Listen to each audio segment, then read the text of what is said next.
Hello, everyone, and welcome to another Davis Weather Tracking Forecast. Today, we're going to be having a brief look at the future over about the next week or so, as we're looking at a pretty quiet period during the next couple of days. You can see here, let's get right into this. You see, we have a little low pressure center off over northern Ontario. That's going to bring a little bit of snow to portions of the Great Lakes this afternoon, evening into tonight. And you can see that's going to push out of the way, head into the northeast, bring maybe an extra inch on top of what they got. Our forecast actually verified pretty well across that area. You saw some areas get over 30 inches there in Massachusetts. It was pretty insane. I hope y'all are having a lot of fun with that snow over there, as we're going to be taking a look at another chance for snow in the forecast here. So you could see here, look at that as we head towards now Thursday. This is going to be Thursday at 21Z. That's 4 p.m. on February the 26th. You can see another chance for snow across portions of New Jersey and New York and portions of the same areas that were hit during that winter storm. So that could be something to watch. And as we continue throughout the next couple of days, you can see it's pretty quiet in terms of thunderstorm activity. You could see there another cold air plume stretching there across portions of the Great Lakes. That may bring some rain chances to those areas very briefly. Rain chances across portions of the southeast and maybe even into the central plains there. But this is when we start to watch the forecast again here as we head into towards the late portion of the weekend on Sunday, March 1st. Models have been trending this recently. You can see pretty impactful winter storm there. That could be affecting portions of the Great Lakes and Ohio Valley, with maybe even ice storm there sprinkled in across portions of Ohio, Indiana, Illinois, and Missouri, and a lot of heavy snow there across portions of southern Michigan heading into the Great Lakes region. And then, once again, the mid-Atlantic into the northeast. Those areas could be impacted by this as well. And as we head further than that, this is where we get a little uncertain, but we see maybe even there another system.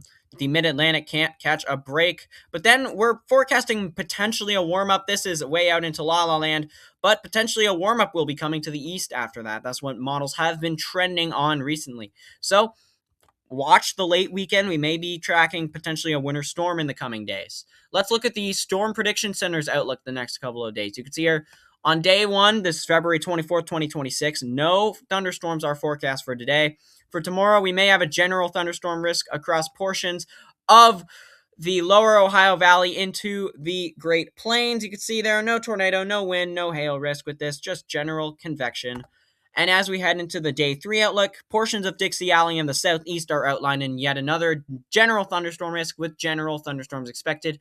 We'll see if any marginal risks are added to that. We'll let you know if that is the case, but I'm not seeing anything crazy at the moment. Let's look at total snowfall amounts by the ECMWF over the next couple of days. Let's see here. You could see that system up there in northern Ontario could bring a couple of inches there over to the northeast and portions that were recently impacted by that winter storm.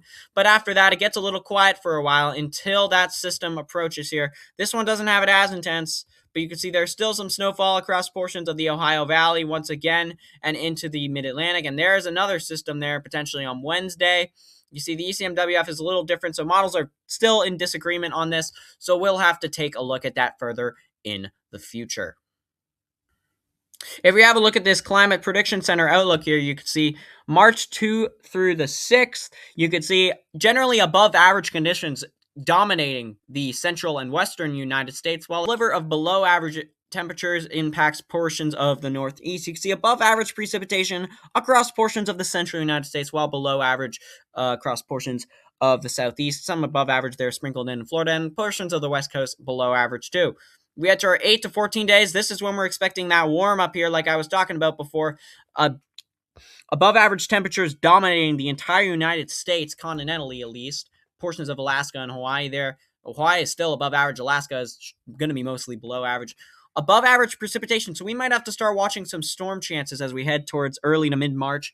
That could potentially have some implications on that. And as we head to our 3 to 4 week prediction, you can see still above average conditions impacting most of the central and northern United States here. Portions of the west may have equal chances at seeing either above or below. And you can see above average precipitation across portions of the Arklatex region down there, up into the Great Lakes and portions of the Ohio Valley. And if we just look at March as a whole, you can see generally above average across portions of the central and southern United States, with above average precipitation there in the Ohio Valley and Great Lakes. So we'll have to be watching those areas closely for storm chances as we head into March 2026. 3-month outlook very briefly. Let's look at this. This usually doesn't have too many implications, but you can see above average precipitation in the Great Lakes region in Ohio Valley, while we see below average in portions of the west, so that could lead to some drought. If we take a look at our seasonal outlook, drought development is likely in this area. As we mentioned in our tornado forecast video, make sure to check that out if you haven't already. An EML, it's going to be quite strong this year. We're going to see a lot of dry air there, so that could impact some capping across portions of the central United States during those plains tornado outbreaks. So we'll have a look at that, see how that impacts it.